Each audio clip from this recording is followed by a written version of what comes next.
I've started folding paper towels diagonally before throwing them away. It doesn't do anything, not really, but I like the smallness of the gesture, the order of it. It's something my hands remember even when my head forgets why I walked into a room. This afternoon I was rinsing a chipped saucer I hadn't used in years when the phone buzzed. I thought it was Lena. She usually sends me riddles or questions about old songs I taught her. It was a habit between us, quiet, easy, never needing explanation. But it wasn't her. It was Troy. We think some space would be healthiest for everyone. Please don't come by anymore, Georgia. No punctuation beyond the period. No thank you, no for now. Just that like he was returning a library book that had already overstayed its loan. I didn't move. I stood with the water still running, the saucer pressed under my fingers, the glaze rough where it had cracked years ago. I turned off the tap and dried my hands slowly, then sat at the kitchen table and looked out at the parking lot below. A child on a red bike was circling an oil stain again and again as if it were a game. I opened my email. I searched Brooks, then Carla, then housewarming. Nothing. I opened my phone again and pulled up the app I almost never use. Carla had posted photos earlier. It took a moment to load. The first image was a long wooden table set under hanging lights. Mason jars, folded linen napkins, small white cards in gold ink, the Brooks whole and thriving. Carla stood near the center in a soft blue dress. Her hair was tied back with a ribbon I didn't recognize. Troy held Lena from behind as she leaned forward to cut a cake. Her smile was small, unsure. The caption read, "Couldn't have done this without the love and support of our amazing family. Here's to new beginnings." I studied the edges of the frame. Familiar faces blurred at the corners, Aunt Meredith, Uncle Bill, even Diane from Carla's work. Everyone but me. No place card, no corner seat, no name. There was a chair at the end of the table, slightly pushed back. Someone might have stepped away for a drink, but the way it stood empty made it look deliberate, like a shape that had been erased. I closed the app. The silence in the apartment was different now, thicker somehow, like fabric, pulled too tightly across an old cushion. I looked around the room. 3 picture frames sat on the shelf above the heater. One of Thomas in his flannel coat. One of Lena at 5 years old, with jelly on her chin. And one of all 3 of us the day Carla graduated. I picked up that last one and turned it face down.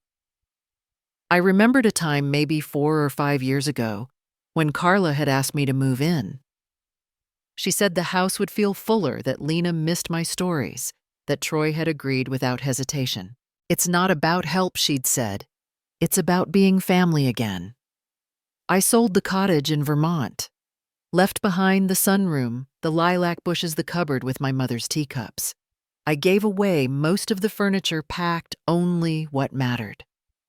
Carla said there would be space. I believed her. At the new house, she'd painted my room lavender. There were fresh sheets and a photo of her high school graduation on the nightstand. For a week or 2, I thought we had begun again. But the small things shifted first. A passive comment about boundaries, a locked cabinet in the garage, a printed list of groceries with my name under yogurt. Troy once leaned against the counter while I was washing dishes and said flatly, "Just so we're clear, Georgia, we can't keep covering your share forever." I had looked at the sink, not him. A month after I moved out, I sent Carla a message. It said only, "Hope you're settling in. Let me know if Lena wants to visit." She never replied. Today, that same silence stretched between us like a rope neither one of us had the energy to pull. I touched the fabric of my cardigan, soft at the cuffs, slightly pilled.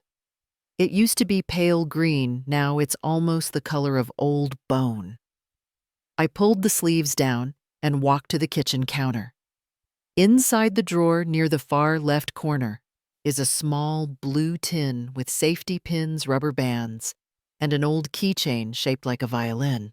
Tucked beneath it is a ring, plain gold, nearly smooth.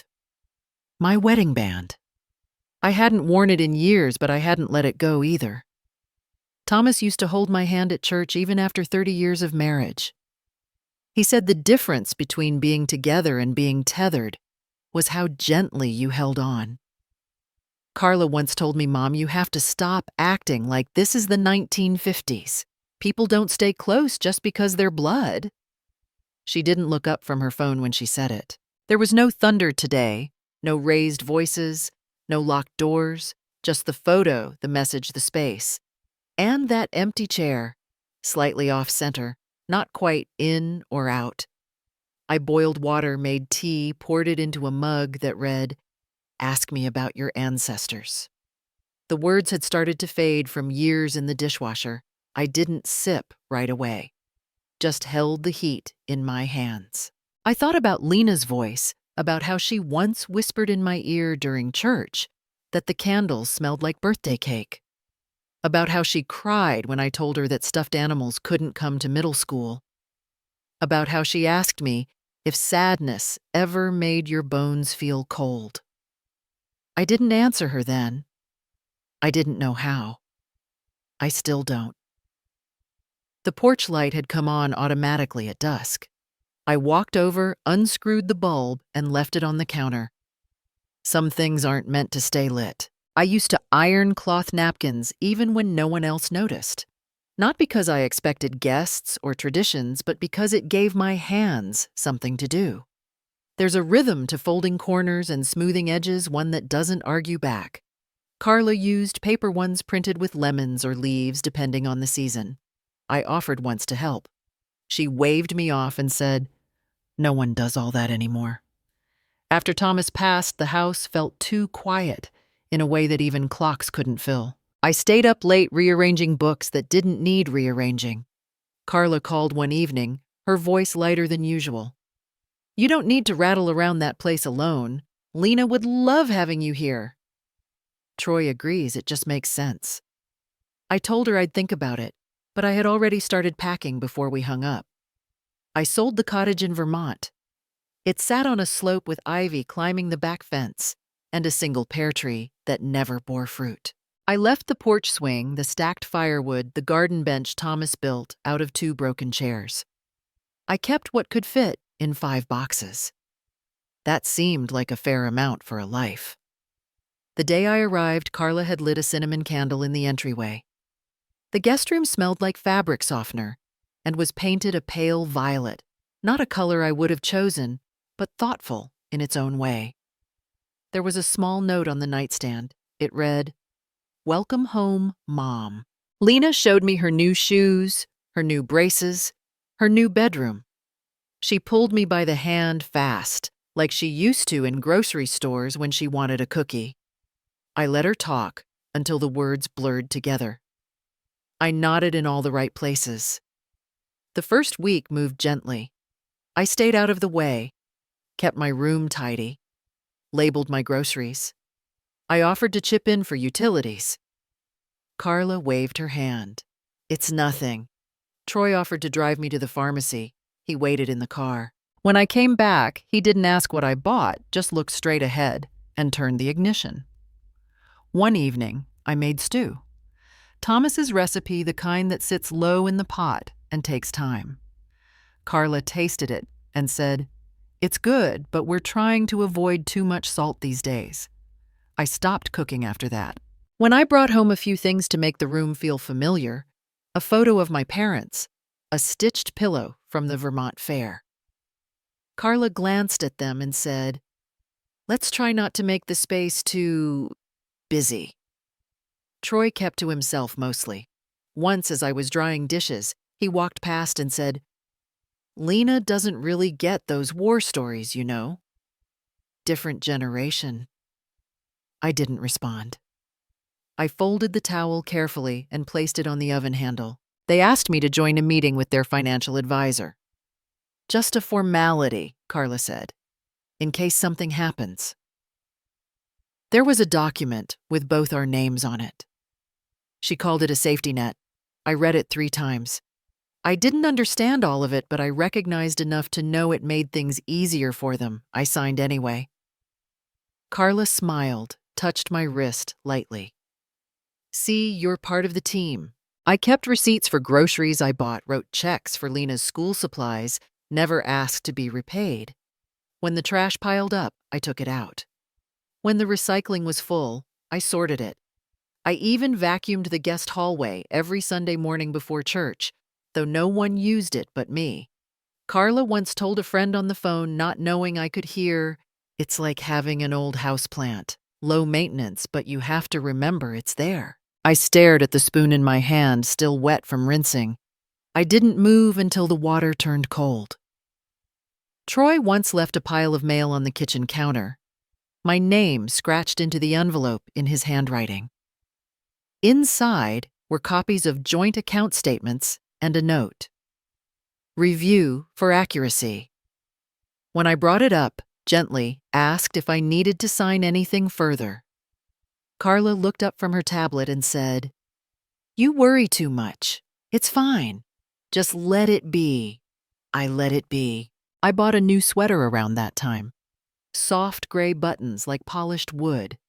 Lena said it made me look like a grandma in a storybook. I wore it often, even when it was too warm. It gave me a shape in a house where everything was white, beige, and unwrinkled. I asked once if they wanted to join me at a church potluck. Carla replied, "It's not really our scene." Troy added, "Too many casseroles pretending to be personality." I went alone. I brought lemon bars. No one ate them. But a child asked if she could take 2 home. That was enough. I tried to be useful. I stayed out of photos. I knocked before entering any room. I made sure the volume on my shows never went past 10. I didn't speak during the news. Lena drew me a picture, once just colored pencil and construction paper. It showed a woman sitting on a bench holding a book. The sun was behind her, too big for the sky. In the corner, she'd written in blocky letters, "You always know the ending." Carla found it in my drawer a week later. She turned it over and muttered, "Kids, make everything dramatic." I folded the drawing in half and placed it inside a book I never finished. The days blended. The house made less and less noise. Troy's footsteps faded into the background. Carla spoke in clipped phrases. I learned to read mood by the sound of the microwave door. One morning, I looked at the tea kettle on the stove and forgot how long it had been since anyone else used it. The handle was discolored, where my thumb always rested. I didn't say anything. I just cleaned it again and folded the towels and made the napkins sharp at the corners. Belonging, I've learned, doesn't arrive with permission. Sometimes it's just the absence of being told to leave. And sometimes not being told is simply delay, not invitation. I held the photo of Lena's drawing between 2 fingers, the fold bisecting her imagined son, and thought how quiet children can be when they're telling the truth. I used to keep a pencil in the junk drawer even though the eraser was gone. The wood had splintered near the tip, and the graphite left a faint mark. But I kept it. It had belonged to Thomas. He used it for crossword puzzles mostly. I never threw it out, though it barely wrote. Some things don't need to work anymore to be worth holding on to. That Christmas, Carla brought out a stack of glossy prints and a hot glue gun. She told Lena they were making a family memory board for the stairwell, something bright, something cheerful. She had already arranged the pictures in piles. Weddings, birthdays, school plays, beach trips. She laid them out on the table like pieces of a puzzle she already knew how to finish. I made coffee and waited by the sink. Carla looked up only once. "If you have any old photos, I guess we can squeeze 1 or 2. I didn't bring any." I had learned by then not to offer unless asked. When the board was finished, it held 20 photos. My face appeared in one, cropped at the edge, standing behind a folding chair. I must have been mid-blink, or maybe just forgotten. Troy hung the board that same evening.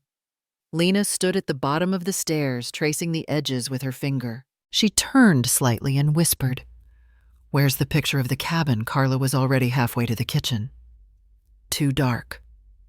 Didn't fit the color scheme. Later that night, I stared at that one photo, my face shadowed by someone else's elbow, my hand holding a plate of deviled eggs.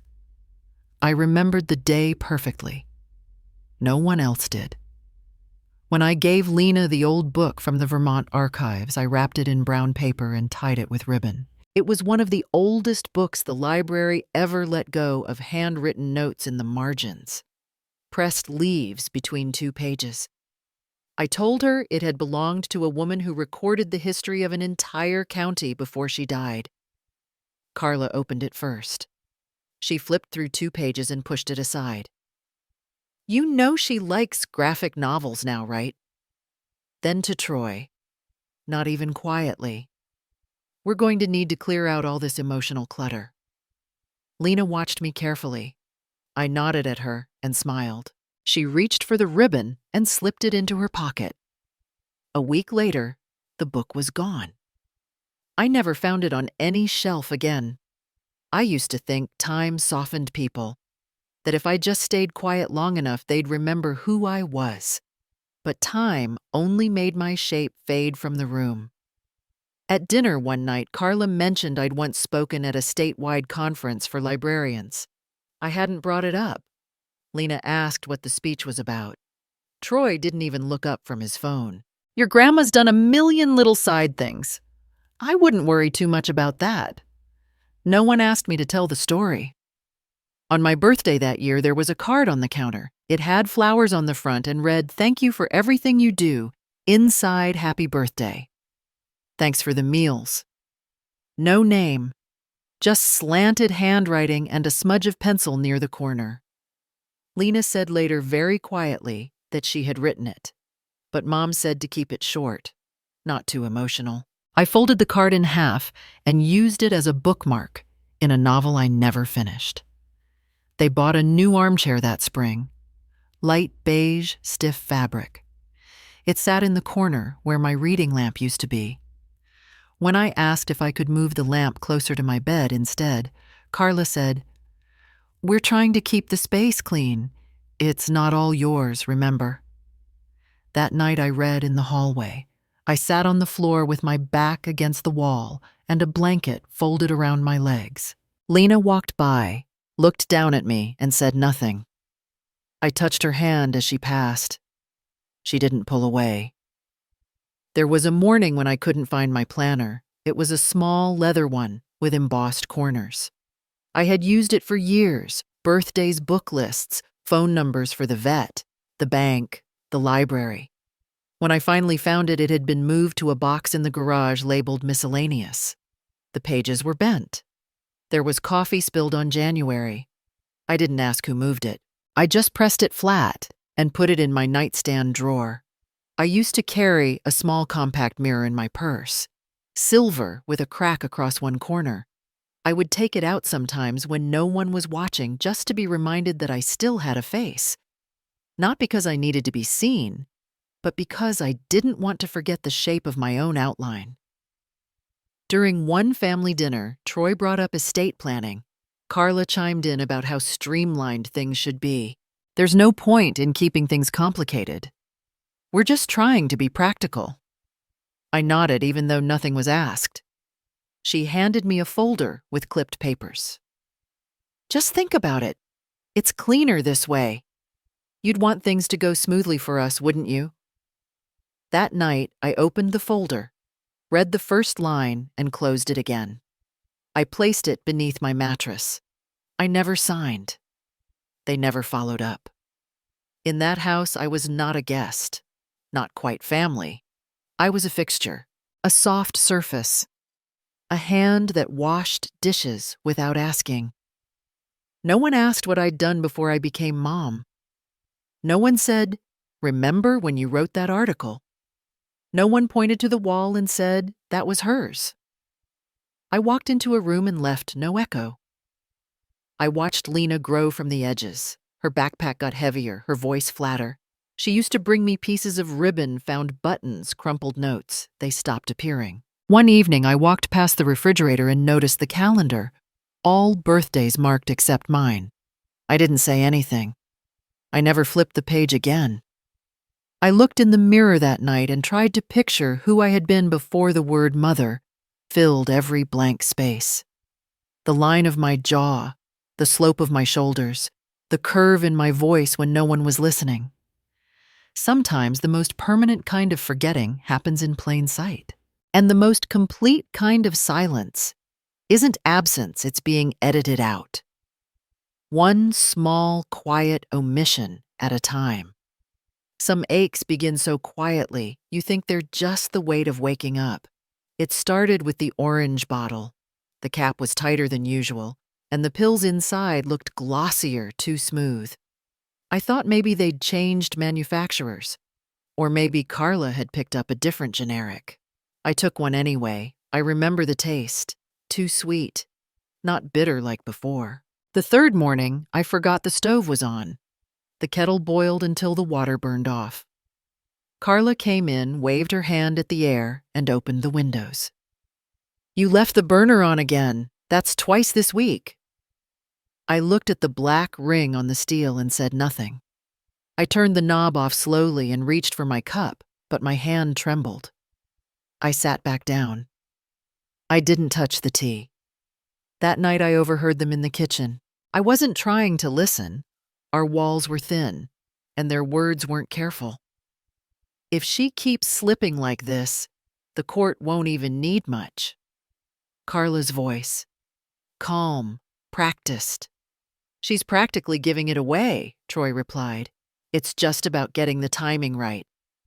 I didn't sleep. I folded and unfolded the same dish towel until the seams wore thin. Lena came to my room the next day. She noticed the bottle on my nightstand, picked it up, turned it over. "Grandma, weren't your vitamins?" White. I took the bottle from her gently. She was right. They used to be pale and chalky. Now they were amber-colored and perfectly round. They changed the brand, I told her. She tilted her head. "Oh, okay."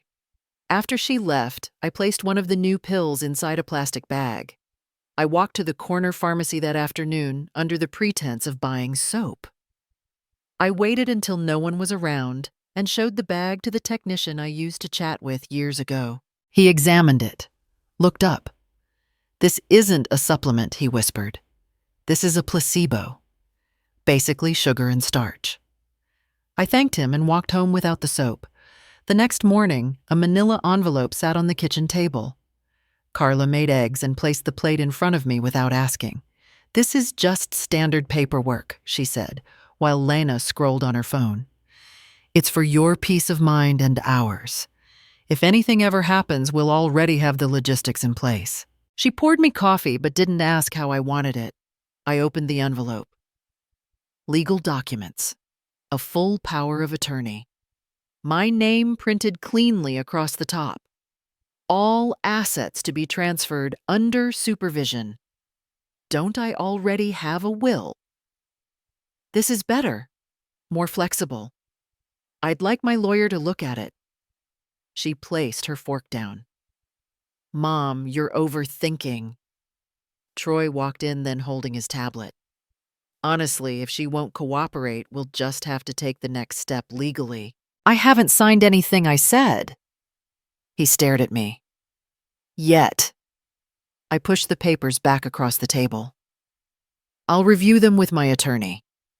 That silence, that kind that hums louder than shouting, stretched too long. Carla's hands clenched. "If you don't trust us by now, then maybe you're the one who's forgetting how families work." I stood. The chair scraped the floor. Troy didn't move, just narrowed his eyes. "You're making this harder than it needs to be. I'm not signing." Then it came. Not a shout. Just the sudden, sharp crack of his hand against my cheek. The air left my body before I even knew I'd been hit. The coffee spilled. The cup rolled off the table and shattered on the floor. Before I could steady myself, Carla's fingers gripped my hair at the scalp. "If you can't be part of this family, then don't pretend you are." She dragged me toward the front door. The sound of Lena's voice, soft, confused, floated behind us, Mom. But no one stopped her. The door opened. I stumbled down the front steps, one slipper lost knees catching on the concrete. My hand found the mailbox post for balance. Blood reached the corner of my mouth before I even felt the sting. The door slammed shut behind me. I looked down the street. Curtains moved in windows, but no doors opened. The wind caught the hem of my blouse, faded blue a patch where I had stitched it myself, and lifted it gently like it wanted to carry me away. I sat on the curb for a long time, my palm pressed against my cheek, feeling the warmth fade into something else. I looked back once. The lights were still on inside. I could make out shadows moving through the hallway. It didn't feel like a house I had lived in. It looked like a photograph I had mistaken for a memory. I reached into my pocket and touched the old pencil stub I still kept, the one that never wrote right, but I couldn't throw away. I finally understood. It wasn't that they didn't see me. It was that they had erased me so slowly they believed I had erased myself. And in that moment, with blood drying at my lip and gravel biting into my skin, I realized I didn't want back in. Not to that. Not ever again. There are numbers I never saved under names, ones I memorized in case of floods, fires, or something more quiet. I dialed one of them that morning. I had to hold the phone differently. My left cheek still ached when pressed against plastic. It rang once. "You still have me," a woman's voice said. "I'm already coming." Bonnie Ray pulled up in her old sedan. I recognized the scarf on her dashboard. Paisley faded, sun-bleached at the corners. She didn't ask questions. She didn't look surprised. She opened the passenger door and placed a folded quilt on the seat, like it was instinct. I climbed in, closed the door. We drove for a while in silence. I watched the lines on the road pass under us, like long threads being pulled from a sweater. My hand rested on hers. I didn't squeeze, just held. "I'm done," I said. Or maybe it came out more like breath than words. She didn't reply. She just nodded and turned the radio off completely. We didn't go to her house. She took me straight to a small bank where my last separate account still existed, under my maiden name, Agnes, middle name, only rarely used. I asked the clerk to shut it all down. Full freeze. I answered questions patiently, showed my ID, pressed my thumb against the biometric scanner. The woman behind the counter typed a while. "Do you want to notify any co-signers?" she asked without looking up. "There are none." I walked out with the receipt in my pocket. The kind printed on thermal paper that fades in the sun. Next stop was Claire's office. Claire Ellington, lawyer, widow, and once a friend of my late husband from their library board days. She hadn't heard from me in years, but her handshake was steady, and her eyes didn't blink too much when I handed her the envelope. I had written everything. Dates, times, quotes, observations. I had copied my pharmacy receipts, annotated the differences in the pills. I had stapled screenshots of messages. I didn't embellish anything. I didn't speculate. I wrote it all in ink. Clean, even lines. Claire read in silence for almost half an hour. At the end, she didn't ask why I hadn't come sooner. She placed her palm on the table and said, "This is more than enough to open a case for elder financial abuse, possibly coercion, definitely battery." I nodded once. She slid the papers into a manila folder, labeled it, and locked it away. Bonnie and I left without fanfare. That night, I folded every piece of clothing I owned into 2 suitcases. I didn't take anything Carla had ever bought for me. Not the robe last Christmas, not the slippers with my initials. I didn't even touch the silver frame that held a newer family photo. I took one thing: a worn snapshot of myself, William, and a 6-year-old Lena standing on the steps of the state capitol holding up a paper flag she made in school. Her mouth was missing 2 front teeth. My scarf was crooked. William had his arm around both of us. That moment had never been filtered or posed, just caught. Bonnie brought me to a small guest house outside town, a single story with shutters that needed repainting. It was quiet. No Wi-Fi. But the lock turned from the inside and no one had a key but me. I slept without taking anything that night. No pills, no nightlight, no background music. Just the hum of the heater and the familiar weight of being alone with my breath. The next morning, I walked to the little post office and opened a new P.O. box. I wrote the number in my notebook, tucked it behind a paperclip, and placed it in the drawer beside the bed. I filed the change of address forms. I closed old emails. I reset all my passwords. Not once did I reuse anything. Each new word felt like peeling off a skin I didn't realize had hardened over me. Claire called later in the week. The paperwork had been filed. The case had been submitted to the court. I would not be required to attend the first hearing. They had enough already. I thanked her. I didn't tell Bonnie. She came by every evening with soup or bread or a warm bottle of cider. We didn't talk about anything loud. We folded laundry, watched squirrels on the windowsill. I taught her a card game I remembered from Vermont winters. I didn't cry. Not even when I found Carla's old bracelet in my bag, something she must have dropped in years ago, back when she still visited without reason. I placed it in an envelope and mailed it back with no note. There were no phone calls, no banging on doors, no apologies wrapped in floral envelopes. I wasn't waiting for any.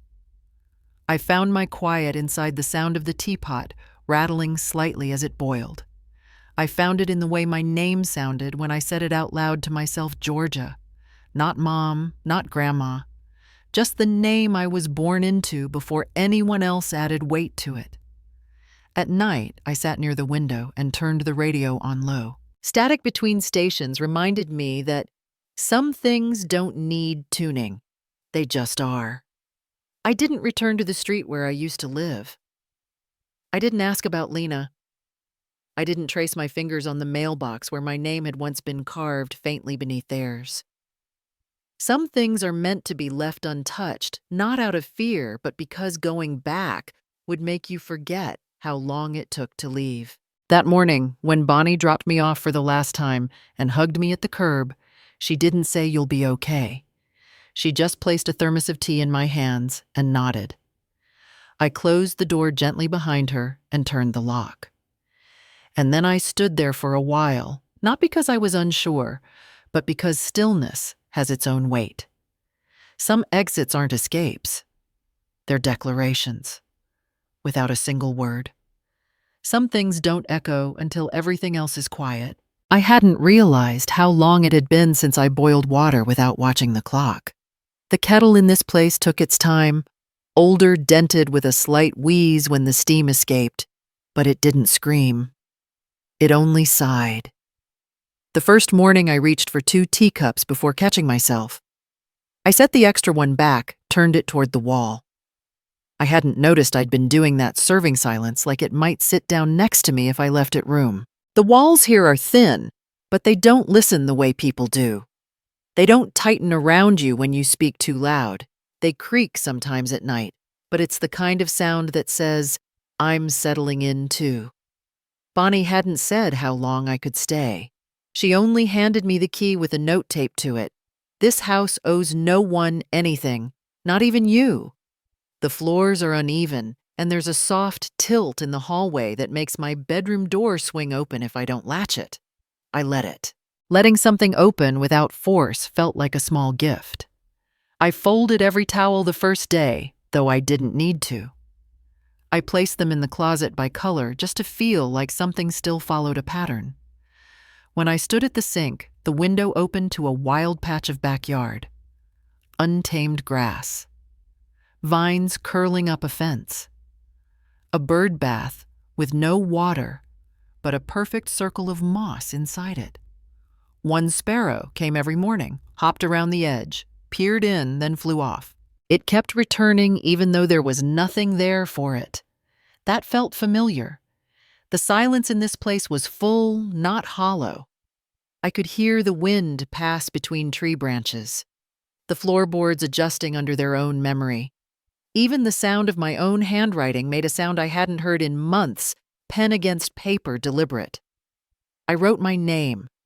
Not a signature, but the whole thing. Georgia McMillan. Every letter had weight. I traced over it again, slower the second time. I placed the page on the dresser and didn't fold it. Just left it there like a flag over newly claimed land. I found my old journal in the bottom of my bag. Leather soft from years of use.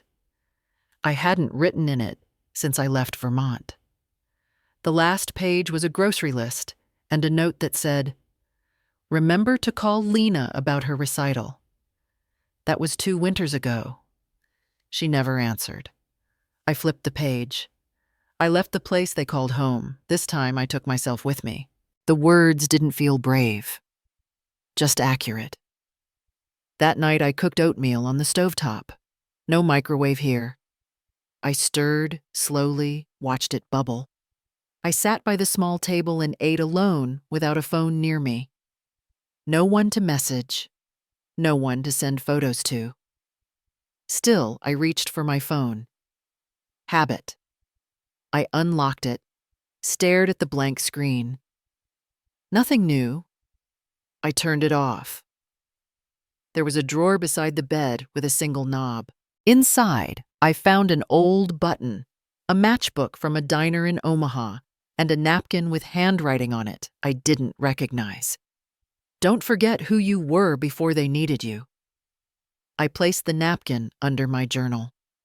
The second morning I washed my hair, let it air dry.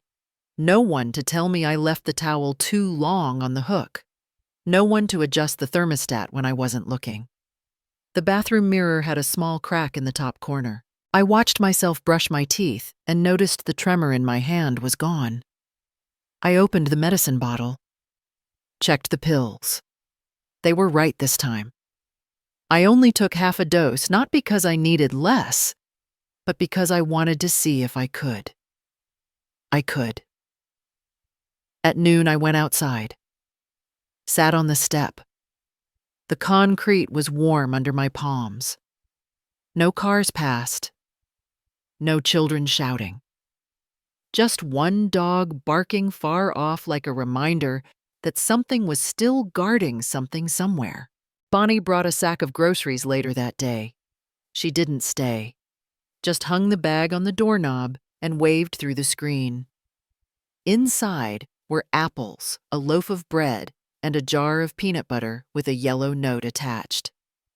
Soft things last longer. I ate the apple slowly, chewed it down to the seeds.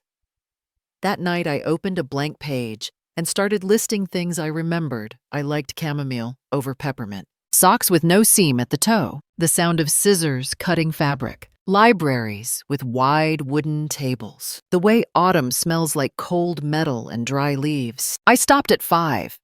I didn't need to fill the page. On the third morning, I moved the table closer to the window, not because of the light, just to hear the wind better. I noticed the curtains breathed slightly when the window was cracked, like the house had lungs. That thought didn't scare me. I made tea again.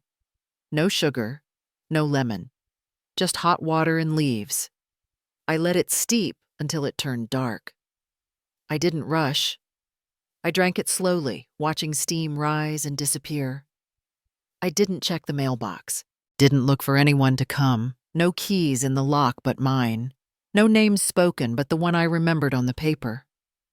No sounds in the hallway except the soft shuffle of my own feet across old wood. And for the first time in a long while, I didn't feel watched. I only felt present, like the quiet had finally noticed me and decided to stay. Some people only remember you when something they want still carries your name. The envelope had no return address. Pale gray thin, as if what was inside didn't deserve weight. I held it between my fingers for a while before opening it. Not out of fear, just a kind of practiced hesitation, like when you recognize handwriting before reading the words. Inside a single sheet. Court seal. Petition for declaration of incapacity. No signature, only typed names. Carla Brooks. Troy Brooks. The rest of it was legal phrasing, but I understood the intention. They had rewritten the story again, this time for a judge. According to them, I was no longer of sound mind. I had been unduly influenced. They believed I could no longer act in my own best interest, and they had evidence. Symptoms. Accounts. I laughed. Quietly, like air through a cracked window. The text message came later that day. A name I hadn't seen on my screen since they left me on the pavement. We just want the family whole again. Please don't let outsiders ruin what we've built, what they'd built. I sat with that sentence. Let it settle. Bonnie read over the court paper without comment. Claire came by with her briefcase and a calmness I've learned to trust. She placed a folder on the table with a light tap. Neurocognitive evaluation, Dr. Evelyn Sharp. Status fully competent. No impairments. The underlines were Claire's doing. The ink was her kind of quiet rebellion. They had expected me to break, or at least to waver. I didn't. When Detective Cormac's report arrived, I read it twice, then once more slowly. He'd traced an attempted transaction $1.85 million from my account to a holding fund linked to Troy. The system flagged the amount. The bank froze it. Troy had tried to verify identity using voice replication software. The transcript showed he failed a security phrase. They'd also found a camera, hidden in the kitchen, installed backward to avoid detection, positioned just under the cabinet near the stove, pointed, coincidentally, at the drawer where I kept my banking documents. Bonnie looked at me once and said, "They didn't come back to mend anything. I knew that." I'd known the moment I saw Carla's name in court print. Still, there's a specific kind of silence that follows betrayal, confirmed by ink and legal validation. It doesn't shout. It hums. Claire's office prepared the countermotion. Formal, thorough, quiet. A single quote she included stayed with me. Returning is not the same as repenting. I didn't tell her how often that line repeated in my head. No one ever mentioned the bruise, not in the court filings, not in the medical notes, not in Carla's text. The bruise that sat under my left eye for 9 days. The one I covered with Bonnie's powder compact, and a smile when the mailman came. That detail wasn't necessary, I suppose. They hadn't needed to strike me with fists to strip me of value. That was just punctuation. The hearing was brief. I didn't attend. Claire said it would be handled. The judge dismissed the petition. No further questions. I didn't mark the date. 2 days later, another envelope, this time hand-delivered. No stamp. I opened it with the same knife I used to slice apples, slow, deliberate, practiced. Inside was a letter from Carla. Printed. I know you're hurting. I know we've all made mistakes. But don't let pride separate us forever. You're still my mother. Still, the word sat between us like a splinter. Not you are my mother, not I love you, still. As in, despite everything, you're not fully erased. Bonnie didn't read that one. I folded it 3 times and placed it under the sugar jar. Later, I moved it to the fireplace and let it burn without saying anything. Claire asked if I wanted to press formal charges. I said, let the record stay clear, that's enough. She nodded but left the file open on her lap, waiting. I didn't give her more. The next morning, I made coffee in the same chipped mug I'd used since arriving. The one with a faded painting of two swans and a crack down the side that hadn't widened. I thought of how people always say, swans mate for life. I never believed that mattered. But now the crack somehow did. Things break and keep holding. Bonnie brought fresh bread. Didn't say much. Just placed it on the counter and opened the window for me. The air was cooler. I didn't close it. Later, I sat down and opened my notebook, wrote 2 lines. They came back, but not for me. They came back for what they thought I'd left behind. Then I set down the pen and didn't touch it again that day. I didn't cry. I didn't speak. I just let the kettle hiss and the steam rise. And I knew some things don't need answers, only a door that stays closed. I used to wait for permission to be sure of myself. The courtroom wasn't how I remembered it. Or maybe I'd only ever seen it from the gallery before. The seat they gave me was firmer than expected, the microphone too close. I didn't clear my throat. I didn't glance around. I just placed my palms flat on the table and looked straight ahead. Special Agent Givens nodded once before the questioning began. His voice was measured. The stenographer didn't look up once. When it was time to speak, I did. My voice didn't tremble. There were no adjectives. I gave dates. I gave locations. I described the pills, the withdrawal slips, the bruises no one documented. I recounted the way a woman can disappear in her own living room even while washing the dishes and refilling the sugar jar. I wore a navy jacket that day, one button loose at the cuff, a tiny thread fraying. I kept my hand over it. They called it testimony. I called it memory finally placed where it belonged. Later that week, Claire emailed me the certificate of registration, the Georgia Trust, for the dignity and defense of the elderly. The first case was Irma Fields, 82. Her daughter-in-law had swapped a utility contract with a property deed during a routine signature visit. Irma lost her house for 8 months before anyone believed her. Now she was back on her porch with her cats and a motion light. That was the beginning. They sent me a photo. Irma wore a sweatshirt with tulips on it and held a ceramic mug that read mine. I kept that photo in my drawer beside the old deck of bridge cards I hadn't touched in years. Bonnie placed a printout on the kitchen counter one morning. "You've been invited," she said, pointing to a flyer.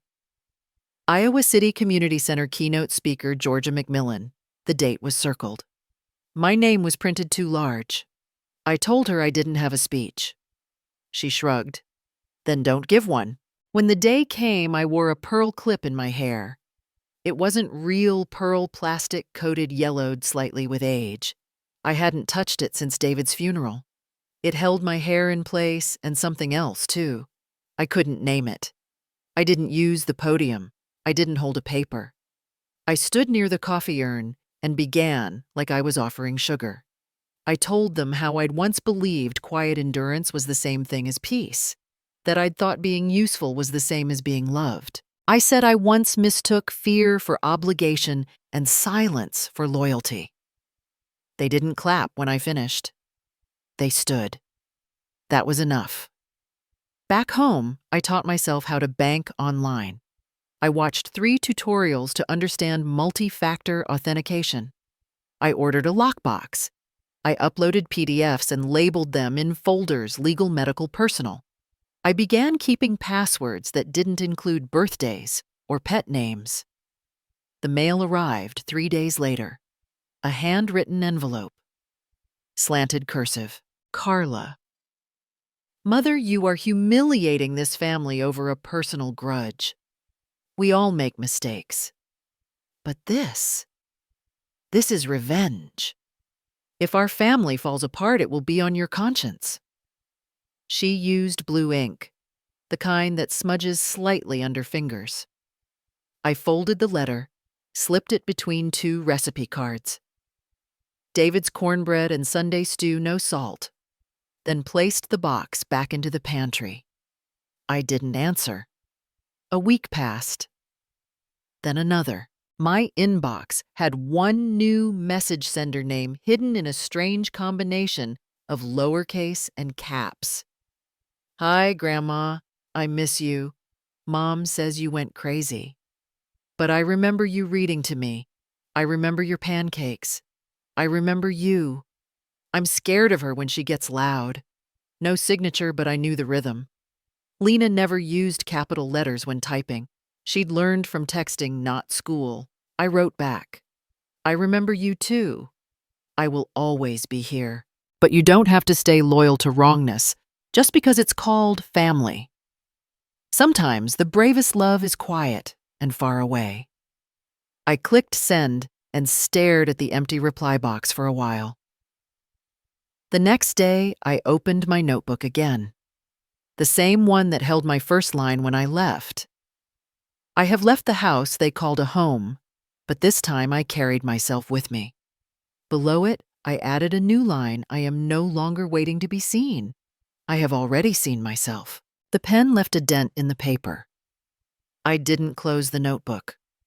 I let it sit open next to the mug with the swans. The crack still there, still holding. And I realized I didn't need it to be whole to trust it wouldn't spill. I didn't need them to know I'd changed. Because I had. Some things end without a door slamming. They just stop, like a light turning off in a room you no longer walk into. I sat in the last row of the courtroom, not in protest, just because I wanted to see everything. No one looked my way. The judge's voice rose and fell like wind against a cracked window. Legal phrases passed through the air like dust, financial exploitation, falsification of documents, intent to defraud. I didn't flinch. Troy sat with his lawyer 2 rows ahead. His jacket was too tight across the back like it had been borrowed. His hands were folded. Not the way a penitent man folds his hands, more like someone waiting for a flight delay to be announced. The judge listed each count, 4 in total. The maximum sentence was 12 years. He got 4. Mr. Brooks is hereby sentenced to 48 months in federal custody, followed by 3 years supervised release. He is further prohibited from contacting Mrs. Georgia McMillan for a minimum of 10 years post-release. I heard none of it through emotion, only through timing. Words placed like nails down the center of a table. Carla stood next. She wore gray, always gray. She didn't look at me. Her sentence came softer, like an apology no one believed. The court finds insufficient grounds for criminal charges. However, Mrs. Carla Brooks will be required to 1, issue a formal written apology for reputational harm, 2, forfeit any legal claim to inheritance or assets belonging to the plaintiff, and 3, complete a mandatory restorative counseling program with an elder abuse specialist. I didn't blink, I didn't nod. I folded my fingers around the edge of my purse where a small envelope waited cream-colored, no return address. After the gavel fell, people rose like wheat in a breeze. Some hurried out. Some lingered for the story. I remained still. Claire, my attorney, touched my arm briefly and walked past. Bonnie waited outside. No cameras, no questions, no one chasing a headline. At the post office across the street, I asked for 1 forever stamp. The woman behind the counter didn't recognize me, which I preferred. I pressed the flap closed with the weight of 1 thumb and slid it across the counter. The envelope contained only 2 things: the original family registry with my name officially removed and a single sheet of paper. The handwriting was mine. I forgive you. But I will not return. I didn't expect her to write back. She wouldn't understand the difference between anger and completion. On the way home, Bonnie hummed under her breath. Not a tune I knew. Just a sound people make when they're watching the road and letting silence be its own conversation.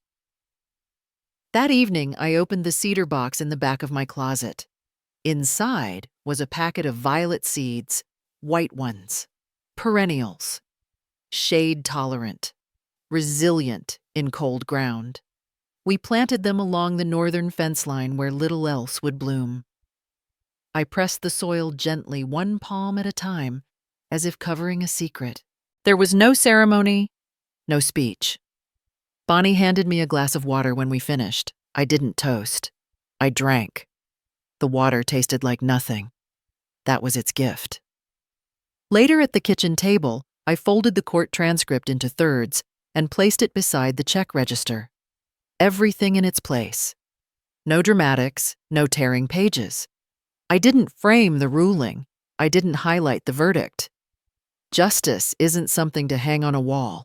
It's something you notice in how deeply you sleep the night after. Carla's letter arrived 3 weeks later. Not handwritten, typed. Formal, distant, worded through legal caution. Mother, I regret that things have escalated this way. I hope in time you will see we were trying to help. I never meant to hurt you, and I hope you'll reconsider this public narrative that casts us as villains. There was no mention of the false documents, the changed pills, the bruises, just discomfort at how others might now perceive her. I placed the letter in the shredder, slow and deliberate, one strip at a time. No rage, just removal. I didn't speak of the trial to anyone outside my legal team and Bonnie. I didn't share details with the church group or my bridge circle. If people asked, I said, it's being handled, and left it at that. Not out of shame, just completion. Lena sent another email. I saw the news online. Mom says you're overreacting. I don't think you are. I read what the court said. I'm learning how to see things for myself now. And then, I love you, Grandma, even if I don't always understand everything. I didn't reply right away. I read it 3 times. Each word felt like it had been peeled from something larger, something she was still afraid to name. I eventually wrote, I'm proud of you for thinking. That's enough for now. I'll always be here, just not in the same way I was before. That's what survival looks like when it's not trying to be a movie. No revenge, no raised fists, no courtroom speech to a teary audience. Just me. A piece of land. A violet garden. A locked file cabinet with every paper in its right folder. No open accounts. No shared passwords. No shared mailbox. Some things don't end with a bang. They dissolve. Quietly, but completely. And some people don't break. They bend. And then they stop bending. I still keep one cup on the shelf that says, World's Best Mom. Not because I believe it, just because I no longer need to throw it away to know who I am. I water the violets every 3 days. They bloom in the shade. They do not ask permission. Sometimes I wonder how many mornings I've lived without really waking up. The kettle clicks before it whistles. It's slower now, Bonnie calls it temperamental. But it's the last one from Vermont. The spout is dented on the side, and the handle warms unevenly. I never replaced it. I slice the lemon thin. Not out of habit, out of care. Mint leaves go in first, always. The cup, ceramic with a chip under the rim, still bears the faint outline of a faded forget-me-not. Through the window, I see the violets. Their white petals have spread wider than last week. They're stubborn like people who grow best in the shadows. The radio hums near the sink. It crackles now and then, but the saxophone pushes through. I don't know the tune. It plays anyway. The journal lies open beside the teapot. Just a few lines from yesterday. I don't write every day. Only when there's something to say that won't leave me alone. There's a letter too. No address yet. Just a name, Lena.